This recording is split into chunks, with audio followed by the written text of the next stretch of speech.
আসসালামু আলাইকুম, সবাইকে আবারও এমআরএল ফ্রি লার্নিং পয়েন্টের পক্ষ থেকে শুভেচ্ছা। আজকে আমি আলোচনা করব অলিম্পিক গেমস প্যারাগ্রাফ নিয়ে। আমাকে অনেকেই কমেন্ট করেছিল এই প্যারাগ্রাফটির জন্য, তারই ধারাবাহিকতা আজকে আমি এই প্যারাগ্রাফটি আলোচনা করতে যাচ্ছি। তো দেখো, আমরা আগেও ভিডিওগুলোতে বলেছি, আবারও বলি যে প্যারাগ্রাফে একটি প্যারা লিখতে হয়। আমি এখানে তোমাদের অর্থ বোঝার সুবিধার জন্য প্রত্যেকটা প্যারাকে আলাদা করে তার অর্থ বাংলা করে দিয়েছি যাতে পড়তে সুবিধা হয়, তবে তোমরা লেখার সময় সবগুলো এক প্যারায় করে নিবে। তো দেখো, আমরা শুরু করি। Olympic games paragraph. The Olympic Games are a prestigious international event. This event occurs every 4 years. Athletes from around the world compete in various sports. Bangla অর্থ হচ্ছে, অলিম্পিক গেমস একটি মর্যাদাপূর্ণ আন্তর্জাতিক ইভেন্ট। এই ইভেন্টটি প্রতি 4 বছরে ঘটে। সারা বিশ্বের ক্রীড়াবিদরা বিভিন্ন খেলায় প্রতিদ্বন্দ্বিতা করে। The modern Olympics began in Athens, Greece. This happened in 1896. The modern Olympics were inspired by the ancient games held in Olympia. আধুনিক অলিম্পিক শুরু হয়েছিল অ্যাথেন্স, গ্রিসে। এটি ঘটেছিল 1896 সালে, অর্থাৎ এটি অনুষ্ঠিত হয়েছিল 1896 সালে। আধুনিক অলিম্পিকগুলি অলিম্পিয়ায় অনুষ্ঠিত প্রাচীন খেলাগুলির দ্বারা অনুপ্রাণিত হয়েছিল, অর্থাৎ প্রাচীনকালে গ্রিসে যেই অলিম্পিয়া যে খেলাগুলো হতো সেগুলোকেই এখানে প্রাধান্য দেওয়া হয়েছিল। পরবর্তী আর অন্য কিছু যোগ করা হয়েছিল। দেখো পরবর্তী para. Since then the Olympics have grown in size and scope. The Olympics now include both the summer and winter games. The summer and winter games alternate every 2 years. তারপর থেকে, বাংলা অর্থ হচ্ছে তারপর থেকে অলিম্পিকের আকার এবং পরিধি বেড়েছে।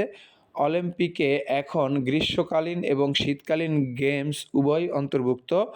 গ্রীষ্মকালীন এবং শীতকালীন গেমগুলি প্রতি 2 বছর পর পর হয়। তো পরবর্তী অংশ যাওয়ার পূর্বে আমি বলে রাখি, তোমরা যারা এখন আমার চ্যানেলটি সাবস্ক্রাইব করো নাই, MRL free learning point subscribe করে নিবে এবং ভালো লাগলে ভিডিওগুলো লাইক, কমেন্ট এবং শেয়ার করে আমাকে অনুপ্রাণিত করবে এবং অন্য কোনো টপিক নিয়ে ভিডিও চাইলে, প্যারাগ্রাফ চাইলে আমাকে জানাবে, আমি চেষ্টা করব আমার সর্বোচ্চ। দেখো পরবর্তী অংশ। The games are known for promoting sportsmanship, unity and cultural exchange among nations.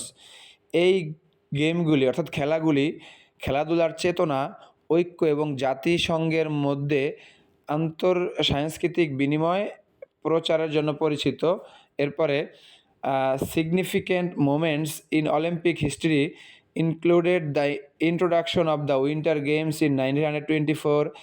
Another significant moment is the inclusion of new sports like skateboarding and surfing. These new sports were included in recent years. অলিম্পিকের ইতিহাসের উল্লেখযোগ্য মুহূর্তগুলির মধ্যে রয়েছে 1924 সালে শীতকালীন গেমসের প্রবর্তন। আরেকটি উল্লেখযোগ্য মুহূর্ত হলো স্কেটবোর্ডিং এবং সার্ফিংয়ের মতো নতুন খেলাগুলির অন্তর্ভুক্তি। সাম্প্রতিক বছরগুলিতে এই নতুন খেলাগুলি অন্তর্ভুক্ত করা হয়েছিল, অর্থাৎ এর আগে কিন্তু এই খেলাগুলো ছিল না। এরপরে দেখো, the Olympics continue to inspire athlete's and spectators alike, celebrating human achievement and international cooperation. তো অলিম্পিক গেমস ক্রীড়াবিদ এবং দর্শকদের অনুপ্রাণিত করতে থাকে, মানব সাফল্য এবং আন্তর্জাতিক সহযোগিতার উদযাপন করে। তো এই ছিল আজকের মতো ভিডিও। সবাইকে এতক্ষণ ধরে ধরে দেখার জন্য আমি ধন্যবাদ জানিয়ে আজকের মতো এখানেই শেষ করছি। আল্লাহ হাফেজ।